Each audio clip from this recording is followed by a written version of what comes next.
बच सकते हैं। अब षड्यंत्र हो गया तो भी मामला गड़बड़ हो जाएगा अलाउद्दीन खिलजी की।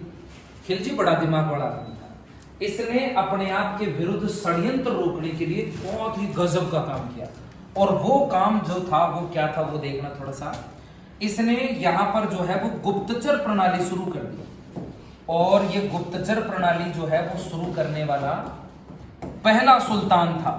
ऐसा पहले किसी ने भी नहीं किया था। तो बताओ गुप्तचर जानते हो कि नहीं जानते हो क्या होते हैं?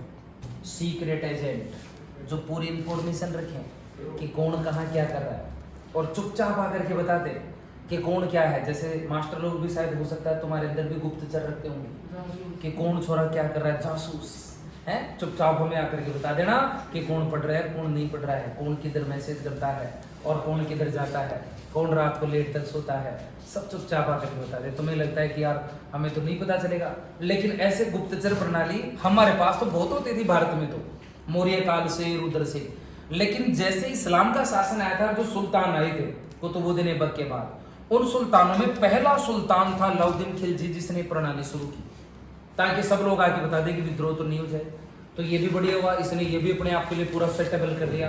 सोचो कैसे काम कर रहा है, जिसकी वजह से ये लंबे समय तक रह पाएगा, लोग ज्यादा जानेंगे इसको। अब इसको एक ऑर्डर था, ऑर्डर ये था, और लोग भी हंसने लगे और ये मंत्री लोग भी हंसने लगे कि बोले खिलजी ने मूर्खतापूर्वक ये काम तो कर दिया है कि जमीनों को सरकारी जमीन घोषित कर दी। ऐसे निर्णय ले लिया जैसे अपने राजस्थान के सीएम साहब ले लेते हैं या कोई भी निर्णय ले लेते हैं कि लो भाई ये कर दिया, लेकिन बाद में पता चलता है यार ये तो गलत कर दिया।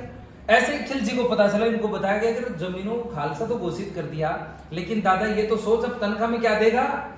जब जमीन किसी के नाम नहीं हो सकती तो अब जमीन कैसे देगा, देगा तो वो नाम कैसे करेगा, और देगा तो दोबारा से नाम करनी पड़ेगी तेरे को। तो ये तो तूने मूर्खतापूर्ण काम किया, तो चल ही नहीं सकता। तो मंत्री लोग खुश हो रहे थे, लेकिन भाई जी इतने तगड़े आदमी थे, ये पहले दिमाग लगा के रखता था। अपने आजकल के नेताओं जैसे नहीं थे, ये बहुत तगड़ा दिमाग लगा रखा था। इसको पता था भाई के पास पैसा खूब है, और पैसा खूब था वास्तव में, क्योंकि देवगिरी से पैसा आ रखा था। इसलिए इसने कहा अब जमीनें नहीं दूंगा, जमीन तो खालसा ही देंगी। अब मैं जो है वो तुम लोग जो भी मेरे सैनिक हो, इन सारे सैनिकों को मैं नगद वेतन दूंगा।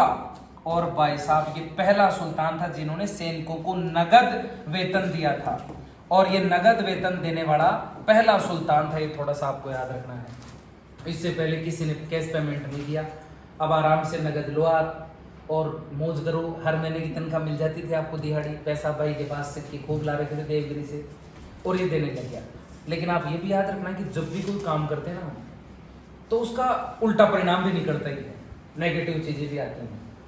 अब इसने सैनिकों को नगद वेतन तो दे दिया, लेकिन लफड़ा ये हो गया कि पहले तो सैनिकों की भर्ती करता, तैयारी करता, 1600 मीटर की रेस की तैयारी करवाता है, और फिर उसके बाद भर्ती करता है, भर्ती करके ट्रेनिंग देता, ट्रेनिंग दे करके और चलो ज्वाइनिंग देता। उसके बाद में ये लोग काम करते, काम करने के बाद हर सैनिक को घोड़े भी दिए जाते थे। पहले घुड़सवार हुआ करते थे जो घोड़े भी देते थे। तो सैनिक थोड़े दिन काम करता, उसके बाद 2-1 साल हो जाती, साल भर हो जाती, खूब पैसे इकट्ठे हो जाते, हर महीने तनख्वाह मिलती, उनको इकट्ठा करता रहता।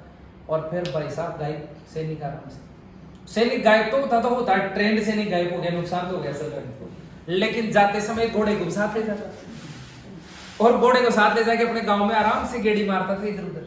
उन गलियों में जाया करता था जहां उनके कुछ खास रहते थे, और उन गलियों में जाकर के और आराम से इधर उधर घूमा करता था। अब जैसे ही गया तो भाई साहब अब खिलजी को डबल नुकसान हो गया कि एक तो सैनिक गया ट्रेंड, और दूसरा घोड़े को भी ले गया साथ में।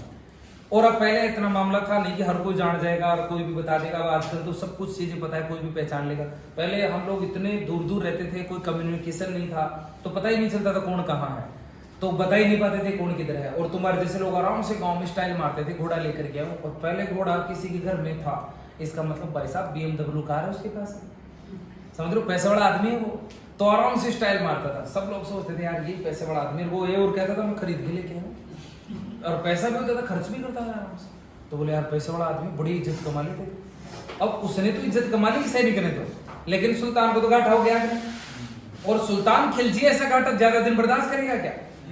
दिमाग था भाई, और दिमाग था तो इसने क्या किया देखो, इसने और अगला काम किया कि जो भी घोड़े थे उन घोड़ों को इसने दागना शुरू कर दिया, उन पर दाग लगाना शुरू कर दिया, और घोड़ों को दागने की शुरुआत की, दागना शुरू किया।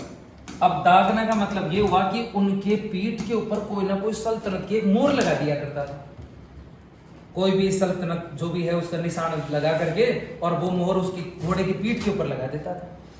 अब वो लगा दिया, गर्म करके लगाते थे वो। अब जैसे वो गर्म हो जाते थे थोड़े दिन बाद में उसका जो घाव है वो ठीक होता था, उसके बाद वो परमानेंट निशान हो जाता था। इसका मतलब ये हुआ कि कोई भी पहचान सकता था कि ये सल्तनत का घोड़ा है और वो अलाउद्दीन खिलजी का घोड़ा है। और यहाँ पर जब भी आप कभी जाओगे, जब कभी भी आप जाओगे घोड़ा लेकर के गांव में, तो कोई भी लोग पहचान लेंगे, अच्छा बेटा तो बोल रहा था खरीद के लाके, देखिए इस पे तो निशान है। इसका मतलब ये कहाँ का घोड़ा है? सल्तनत। और पड़ोसी आपकी खुशी को देख के खुश है क्या? बिल्कुल खुश नहीं है। बोले यार ये पड़ोसी तो बहुत ज्यादा स्टाइल मार रहा है, डेमोसेट कर रखा है समाज में। अब पड़ोसन तो उसी से बात कर रही थी, तो दूसरा पड़ोसी बेचारा नाराज था, तो उसने जाकर के चुपचाप शिकायत कर देते थे। भाई साहब बोले देखो घोड़ा आपका उधर है सल्तनत जी, और सुल्तान आता था, सैनिक आते थे लेके चल जाए, और सैनिक को भी ले जाए 2-4 थप्पड़ मार करके। तो एक तो इसने ये किया, और दूसरा सैनिकों के लिए भी इसने एक नई व्यवस्था शुरू कर दी। और सैनिकों के लिए जो है वो व्यवस्था शुरू की, वो चेहरा प्रणाली शुरू की इसने। चेहरा प्रणाली ये पहले नहीं होती थी। और चेहरा प्रणाली का मतलब ये है कि जब भी कोई सैनिकों की भर्ती होता था, पहले ऐसे ही भर्ती कर लेते थे, चलो ठीक है रख लिया, एड्रेस भी नहीं लिखवाते थे कहाँ का है, लिखते कहाँ पर, लिखने का जुगाड़ भी नहीं था। अब हर सैनिक की पहचान होगी कि वो कहाँ से आया है, जो भी भर्ती होगी वो कौन से गांव से है, पिता का नाम है ना, नाना का नाम, ननियाल कहाँ पर है, सारी पहचान होने लग गई मतलब सैनिक की भी। अब आया भाग करके दिखाओ किधर भागोगे, घोड़ों के ले जाओगे तो घोड़ों को पहचान लेंगे, सैनिक जाएगा तो सैनिक को भी एड्रेस से चले जाएंगे।